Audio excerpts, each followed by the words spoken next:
Kiyomi. In the magical mists where all the oceans of the world came together was a mystical island of shaded jade. The streaming beams of sunlight would glisten on the blossoms of 100,000 cherry trees, whose beauty bloomed for all to see. This was the island of Mitsukami.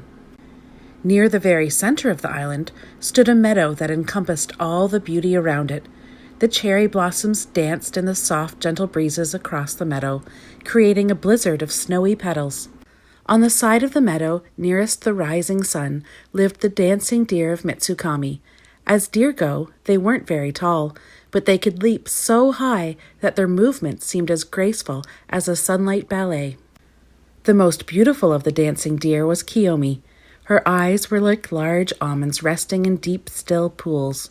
Her fawn-like fur had a silvery tint that reflected all the other glories of the meadow. Her feet were cast in black velvet, and wherever she walked, the meadow grasses seemed to whisper her name, Kiyomi. There was no question who was the most beautiful amongst the dancing deer. They all knew that Kiyomi was. She knew it, and all the other deer knew it. Her beauty was as simple as that. Each day she would wander on her side of the meadow, and as she walked past the other deer, they would comment on how beautiful she was. "My," they would say, "doesn't Kiyomi's coat reflect the morning mist?" Or, "Don't her eyes shine in the bright, chill dawn?" Occasionally, Kiyomi would find herself at the pool at the edge of the wood, where she would gaze in rapt wonder at her own reflection. She would turn this way and that way, watching the shadows slip across her fur like a soft, gentle blanket. She had to admit that the other dancing deer were right. She was the most beautiful creature in the meadow. On the other side of the meadow, winds away from the dancing deer, were the caves of the fire lizards of Mitsukami. They were long, graceful creatures whose scales were colored the dusky fire shades of the setting sun. The most beautiful of the fire lizards was Sumi. His scales, like flakes of mica and gold, danced with the night light. His eyes flashed a bright, intense blue that brought even the color of the sky to shame. As he would gracefully slither from rock to rock, the winds would call his name, Sumi. The other fire lizards were in awe of Sumi. Sumi knew he was beautiful, and the others knew he was beautiful. It was as simple as that. As he would glide by, the other fire lizards would stop whatever they were doing to bask in his splendor. "My," they would say in hoarse whispers, "did you see how the light seems to dance like the flicker of a flame on Sumi's scales?" Or, "His eyes are so bright that the sun almost refuses to shine." Sumi's head wasn't turned by all the compliments. He was magnificent, and he knew it. It was just fact.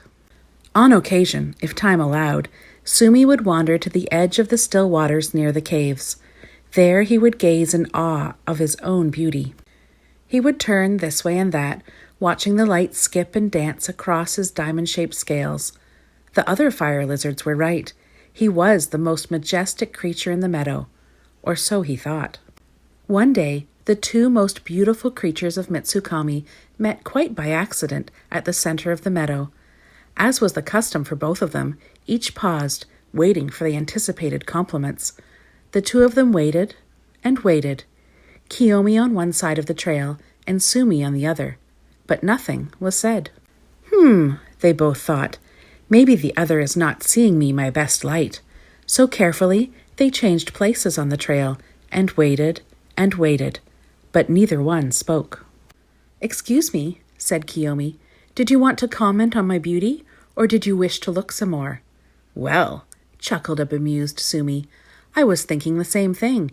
Did you want to look at me some more?" Kiyomi was shocked. "Why would I want to look at you? You're nothing but an old lizard." Sumi's eyes widened in surprise. "Nothing but a lizard? Who would want to look at a moth-eaten ball of fluff like you?" So they both stood, glaring at each other, their features twisted in anger. They stood and they watched and they waited. Time ticked away as the two creatures stood angrily facing each other across the trail.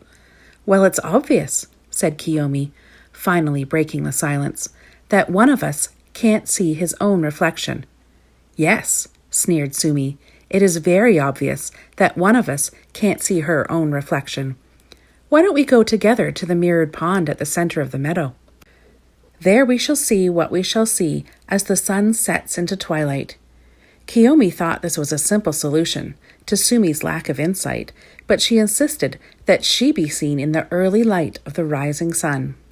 They argued a bit, and then both agreed that they would spend the day together, so they could each see each other in their best light.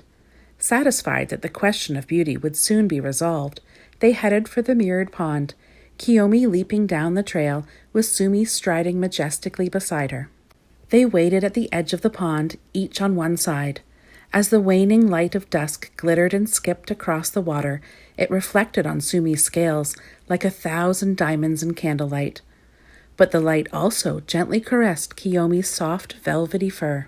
They stood nearly frozen in place throughout the night, waiting for the final test. Then, its rays like bright golden ribbons, the sun rose from the east. The light danced across the water, reflecting off Kiyomi in all her beauty and splendor. But the light also glittered in the bright blue eyes of Sumi. Finally, both were satisfied. They turned away from each other to go back to their own parts of the meadow. They didn't speak to one another as they parted. Sumi didn't want to embarrass the silly dancing deer. After all, it would be hard for her to admit that he was more beautiful than she, but she had seen his reflection. Kiyomi had to chuckle as she walked away from the poor little lizard. It would be so hard for him to admit that she was more beautiful than he, but he had seen her reflection. Because they were so absorbed with themselves, what neither of them saw was the tiniest, most beautiful mouse in all the meadow, quietly gazing at her perfect reflection from the grass at the edge of the pond. As you gaze at your reflection in the mirror above your shoulder, remember, beauty only shines in the eyes of the beholder.